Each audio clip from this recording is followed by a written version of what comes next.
Poland has been erased from the map, not metaphorically, literally erased. In 1795, the word Poland disappeared from European atlases entirely.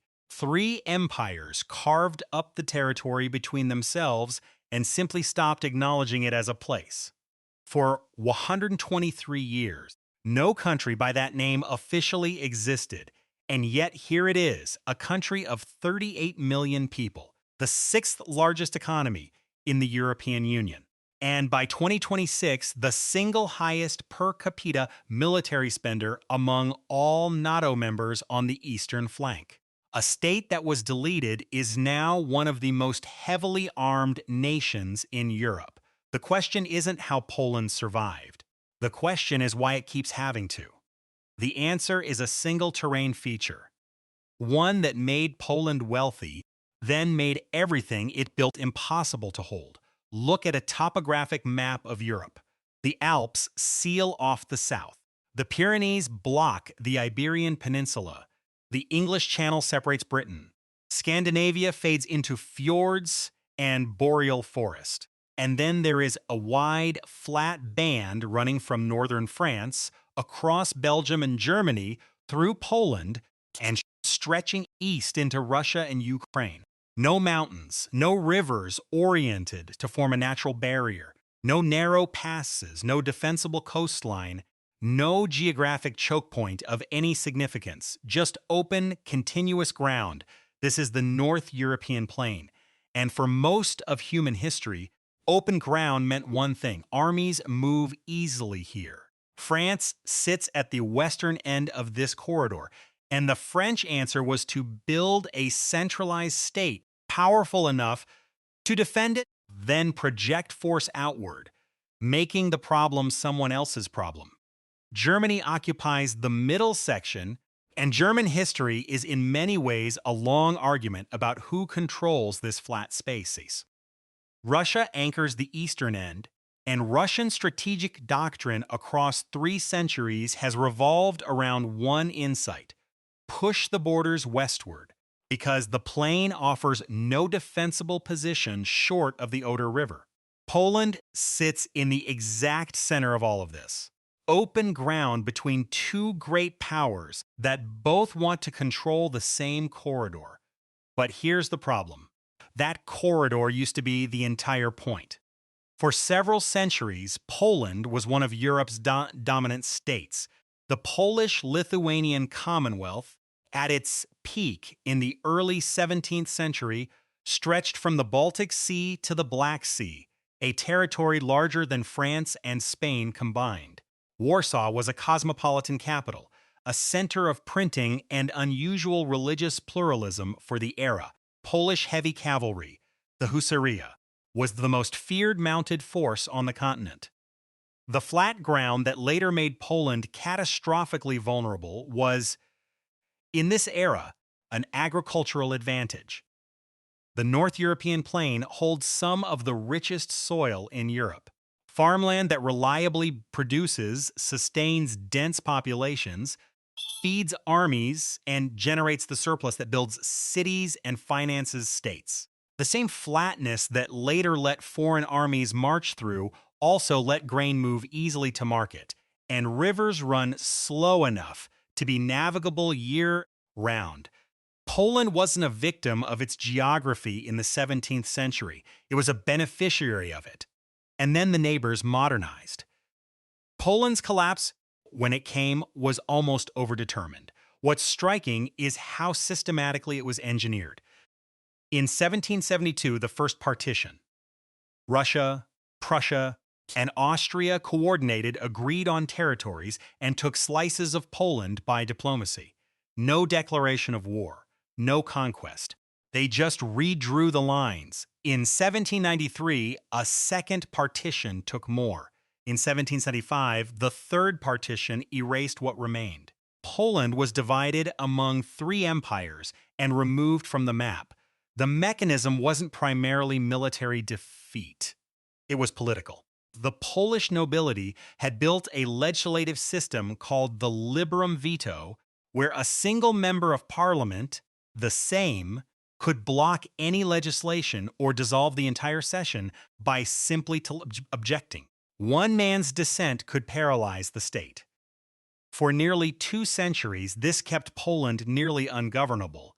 At the same time, its neighbors were building centralized administrations and professional armies. Prussia built a standing army and a tax system to fund it. Russia modernized by compulsion under Peter the Great. Austria reformed under Maria Theresa.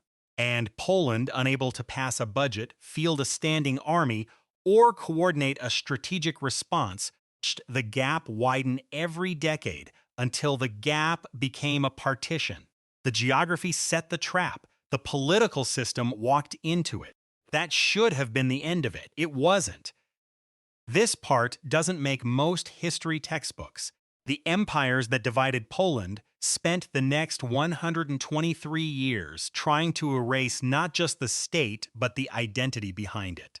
Russia banned the Polish language from schools and government offices. Prussia imposed German language administration across its Polish territories. The strategy was assimilation. Turn Poles into loyal imperial subjects with no particular attachment to a country that no longer appeared on any map. It didn't work. The reason why says something about what makes a nation hard to kill.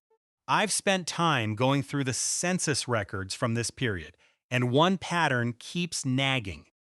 In province after province, under 3 different imperial systems with 3 different assimilation strategies, Polish-speaking populations remained stubbornly coherent. Language survived in homes and churches. Religious identity, Catholic Poland against Orthodox Russia and Protestant Prussia, became a marker of distinction that no administrative decree could dissolve. The Romantic era produced a generation of Polish writers and composers whose work crossed borders the state couldn't.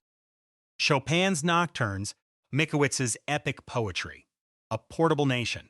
The culture carried what the borders couldn't hold. The occupiers controlled the territory. They couldn't occupy the meaning. States and nations aren't the same thing. A state is a set of institutions. A nation is a shared story. States can be destroyed in weeks. Stories take longer. In 1918, when all 3 partitioning empires collapsed within months of each other at the end of World War I, Poland reappeared, not restored, reconstituted from scratch. 3 different legal systems, 3 different currencies, and 3 different rail gauges. The new Polish state literally could not run trains across its own territory without stopping at former imperial borders. And almost immediately, it was under threat again. The same flat corridor hadn't gone anywhere. In 1939, Germany invaded from the west.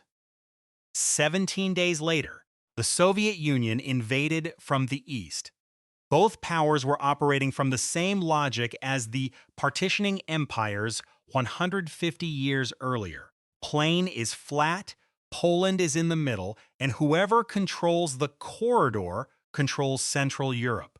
Most accounts of World War II understate this about Poland specifically. The goal wasn't simply control. It was elimination. 6 million Polish citizens were killed, roughly 17% of the pre-war population, the highest proportion of any occupied country in Europe. Warsaw was not simply occupied and damaged. After the 1944 Warsaw Uprising, Hitler ordered the city systematically demolished, building by building, street by street. The stated intent was that after the war, no Polish capital would exist because no Poland would exist.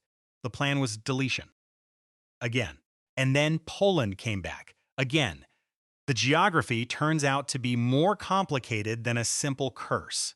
The same flatness that made Poland impossible to defend also made it impossible to ignore.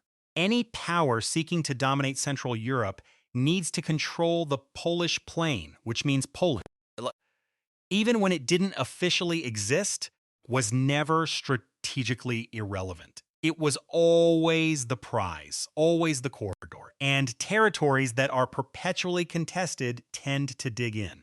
The pressure to assimilate, when it never lets up, has the opposite effect. Here's the take that'll probably draw pushback. Poland's repeated erasure was not primarily a failure of Polish statecraft. It was a structural consequence of being flat ground between two modernizing great powers. Almost any state in that geographic position would have faced the same fate. What makes Poland unusual isn't that it collapsed, it's that it kept coming back. After 1945, the borders moved yet again. The Soviet Union retained the eastern territories it had seized in 1939, now Ukraine and Belarus, and compensated by awarding Poland large sections of formerly German territory in the west. The country physically shifted westward by roughly 150 miles. Millions of Germans were expelled. Millions of Poles were relocated. Largest peacetime population movement in modern European history. What followed was 4 decades of Soviet-aligned government, Poland positioned as a buffer state on the Warsaw Pact's western edge. The Cold War logic of the plain, NATO on one side, the Soviet Union on the other, Poland exactly in between. A familiar position. In 1989, Poland became the first Eastern Bloc country to negotiate a peaceful transition away from communist rule.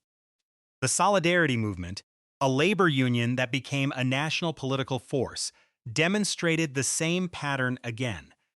The capacity for organized, decentralized resistance that had sustained underground culture through 123 years of partition could sustain organized opposition through 40 years of one-party rule. The mechanism was different. The underlying structure was the same. One detail that doesn't sit right even now. In 1939, the Polish government organized the evacuation of its own cultural archives and national treasures. Knowing the country was about to be occupied, they planned for national deletion, the way other states plan for natural disasters. Because for Poland, it had become natural. Poland joined NATO in 1999 and the European Union in 2004. For the first time in its modern history, it had a security guarantee backed by treaty and nuclear deterrence. For the first time, there was a formal answer to the geography that had been used against Poland so many times before. In the 3 decades since 1989, Poland's economy has grown faster than almost any other European country. GDP per capita has roughly quadrupled in real terms. Warsaw became one of the fastest-growing financial centers in Central Europe. Some of this is geography working in reverse. The same flat terrain and central position that facilitated invasion also facilitates trade. The corridor that armies march through now moves goods, and so today, Poland is rearming. Not modestly. The defense budget has exceeded 4% of GDP, the highest proportion in the alliance. By the end of this decade, Poland is projected to field one of the largest conventional armies in Europe. The government's stated rationale is explicit. The same flat corridor that made Poland vulnerable for 1,000 years is still flat. The neighbors are still large. And the historical record is recent enough that nobody needs to spell it out. Will that math ever change? Drop a yes or no in the comments. It's a genuinely open question, and the arguments go both ways. The North European plain hasn't changed. Neither has the strategic logic it creates. What has changed is that Poland, for the first time in centuries, is trying to shape events on that plain rather than have events happen to it. Same flat ground, completely different posture. Whether it's enough is the question the next century will answer.